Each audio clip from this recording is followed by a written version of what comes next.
C'est dans le particulier qu'on apprend l'universel, disait Aimé Césaire. Bonjour Abderrahmane Sissako. Bonjour. Vous citez d'ailleurs Aimé Césaire, parce que c'est vrai que ce film absolument incroyable qui arrive, qui s'appelle Black Tea, après Timbuktu, le triomphe au Festival de Cannes et partout dans le monde, c'est un film à la fois intimiste et universel que Black Tea. Oui, c'est ce que j'ai voulu. Black Tea est un film auquel j'ai pensé depuis très longtemps, depuis 2000, quand je faisais En attendant le bonheur, où il y a une petite scène où il y a une Africaine et un Chinois. Donc on est en 2000. Et après, quand je tournais Bamako, que vous évoquez aussi, à Bamako, il y a un restaurant chinois qui s'appelle La Colline Parfumée, qui est tenu par un Malien, une Chinoise. C'est-à-dire ce nouveau monde qui se crée et qui existe. Donc j'ai voulu montrer le mouvement du monde. Et ça, c'est une question qui m'intéresse beaucoup. Oui, à travers la sensualité d'images somptueuses des actrices et des acteurs absolument formidables et des rencontres. Regardez, c'est Black Tea. 喝茶在我们东方又叫做品茶。我们一杯茶可以用3口来喝。一品在静，静指的是环境；二品在味；三品在情，指的是情感。我未婚夫在结婚的推前背叛了我。你好，艾雅。你好啊，小文。这味道好特别。我喜欢这个味道。我也是。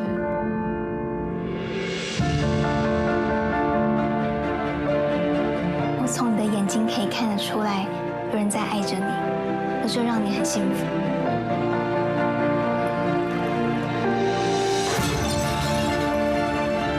接下来要跟你说的话，从来没有跟任何人说过。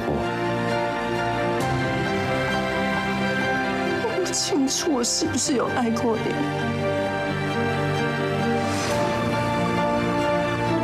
他爸妈可能不能接受。我们要如何有个美好的未来？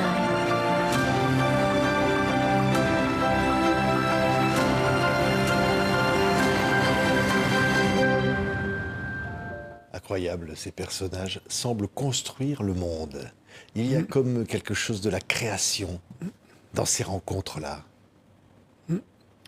Oui, le monde n'est que rencontre, hein, Patrick. Le monde est rencontre parce que ce sont des populations qui sont déplacées. Il n'y a pas un monde pur ou un pays pur, tout est rencontre. Et c'est important aujourd'hui de montrer une dynamique aussi d'une Afrique, pour moi, forte et belle, et qui bouge aussi. Hein. Et ce lieu exceptionnel, intéressant, même s'il y a des problèmes à Chocolate City en Chine, hein, mais il y a une vraie énergie des rencontres qui se font et des Chinatown aussi qui existent en Afrique. En fait, il y a un nouveau monde qui se crée, je pense vraiment. Oui, le monde comme ça, qui nous parle de l'exil, nous parle aussi de transmission des traditions.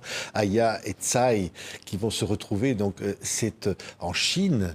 Et là, il y a quelque chose comme ça du partage, de dire on fabrique quelque chose, je le disais. Tout à fait. D'abord, Aya, cette jeune fille, 30 ans, une Ivoirienne, elle dit non le jour de son mariage, elle part en Chine. Cette liberté, cette femme forte, hein, qui va à la rencontre d'une vie non pas meilleure, mais tout simplement, elle veut être libre de faire un choix dans sa vie.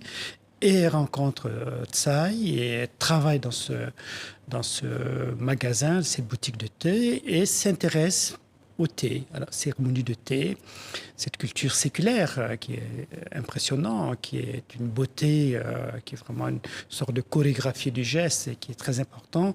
Cette façon de s'intéresser à l'autre, à la culture de l'autre, mais aussi elle vient tout en restant, sans l'être totalement, mais c'est africaine, avec sa personne, voilà, son charme, la beauté de ses costumes, et voilà. Oui, on voit des images et la sensualité. Moi, j'emploie vraiment ce mot parce que il y a à travers la musique, on pourra dire un mot de Fatoumata Diawara qui fait une interprétation sublime uniquement pour le film de Feeling Good, la chanson rendue célèbre par Nina Simone.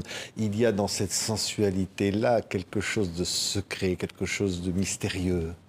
Oui, moi, ce qui m'intéresse beaucoup, c'est vraiment la mixité du monde, hein, un monde mix qui se cherche, des gens qui se cherchent, qui se rencontrent, et aussi le respect hein, dans une relation entre deux, Tsai qui apprend à connaître Aya, Aya aussi qui veut savoir qui il a en face pour voir s'il y a vraiment le respect, la considération. Donc, et c'est bien de le faire à travers le thé, c'est très précieux.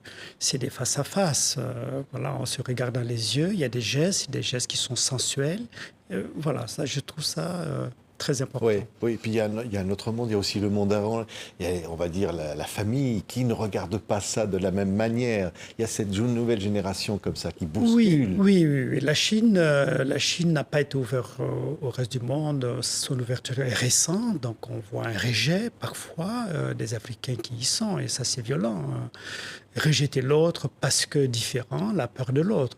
J'en parle sans que ça soit la particularité de la Chine, je l'insiste, hein, mais il y a ça, parce que je sais que des Africains ont souffert dans ce pays-là.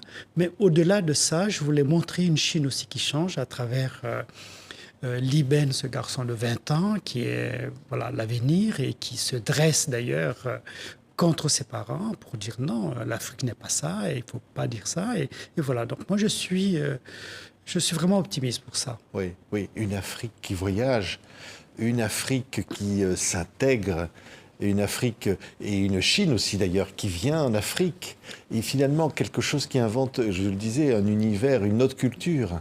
Oui, et c'est pourquoi je trouve vraiment dommage qu'il y ait une Europe qui se ferme à ce continent qu'est l'Afrique. Hein.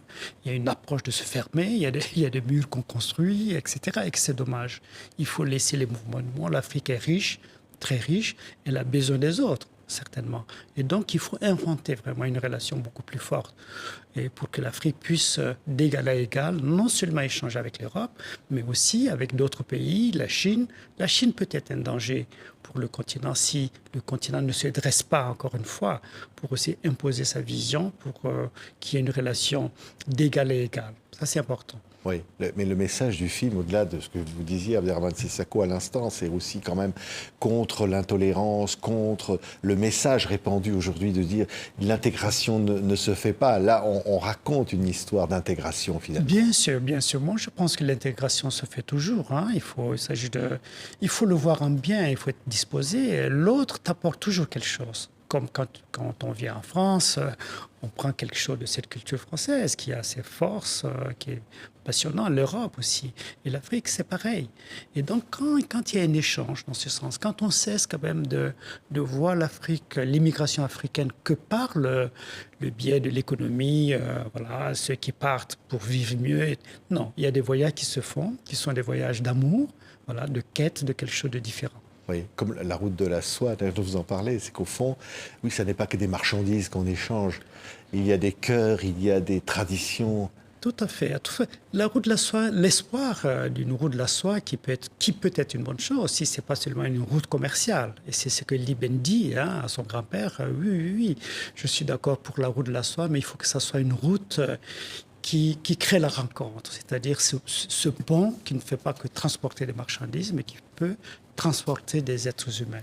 Ça, c'est important pour nous, pour la nouvelle route de la soie. Oui, Black Tea, Abderrahmane Sissako. Vous êtes ambassadeur itinérant hein, pour la culture en Mauritanie. Oui. Ce qui est important aussi, c'est de servir votre pays. Et d'une certaine façon, je ne sais plus, je crois qu'il y a une forêt d'acacias. Donc vous êtes devenu le protecteur aussi de certaine façon. C'est plus que symbolique ça pour l'artiste que vous êtes, le réalisateur que vous êtes. Oui, moi je ne fais pas que des films. Je m'intéresse aujourd'hui encore beaucoup plus à l'environnement et je défends, je ne suis pas seul, mais dans un cadre associatif, une forêt d'acacias dans le Trarza en Mauritanie, qui est entourée d'un lac artificiel qui est un peu en danger. Et par son assèchement, mais il y a une dynamique réelle que je fais en ce moment avec le ministère de l'Environnement, celui de l'Agriculture, pour sauver cette zone humide et permettre à la population qui y vit de rester, de s'ancrer et nous permettre une exploitation de cette forêt où on veut faire du miel pour que les populations puissent en vivre et aussi qu'ils ne coupent pas les arbres. En fait, la déforestation qui se fait par les charbonniers est un danger pour un pays désertique qu'est la Mauritanie. Donc pour empêcher ça, il ne s'agit pas d'être un gendarme, il s'agit de donner du travail à cette population pour qu'ils ne coupent pas les arbres. Et le miel, pour moi, est une solution magnifique voilà, pour avancer et faire partie de la protection de l'environnement. Mais au-delà, Abderrahmane Sissako, je pensais à Timbuktu, je citais tout à l'heure votre film qui montrait aussi le djihadisme, qui montrait aussi l'islamisme en Afrique. Aujourd'hui, la Mauritanie est un peu seule. Beaucoup de pays ont quitté le G5 Sahel, le Niger, le Mali. Ça vous inquiète, cette situation ? En fait, et bien sûr, quand une région est déstabilisée, quand une région souffre de différentes zones, ça déstabilise toujours. On ne peut pas être seul dans une région. Moi, j'ai envie que mes voisins soient bien. Aujourd'hui, effectivement, c'est un moment difficile, mais dans l'absolu, je pense qu'il faut croire quand même au peuple. Hein. Il faut croire au peuple. C'est une parenthèse un peu difficile, mais l'Afrique est forte et il y a des populations. Le Sénégal, nous le voyons avec ce qui est en train de se passer. C'est un pays extraordinaire qui arrive quand même avec sa démocratie à imposer les bonnes choses. Moi, je crois au Sahel, je crois à tous ces pays du Sahel, même si on peut être inquiet pour certaines choses, mais j'y crois vraiment profondément. Je ne suis pas en train... Ce qui m'inquiète, par contre, c'est quand même qu'on ne quitte pas un pays, l'Europe, pour aller vers un autre pays, que ce soit la Russie ou la Chine. Non, je pense que ce n'est pas ça que nous devons faire. Il s'agit de traiter tout le monde d'égal à égal. La France peut être un partenaire juste pour l'Afrique. C'est à la France aussi d'avoir une politique aussi plus juste de partage et peut-être une façon moins arrogante, disons, hein, de traiter avec les... Sinon, il n'y a pas, à mon avis, un conflit du Sahel contre la France ou contre l'Europe. Je ne crois pas en ça. Nous sommes un continent très ouvert aux autres.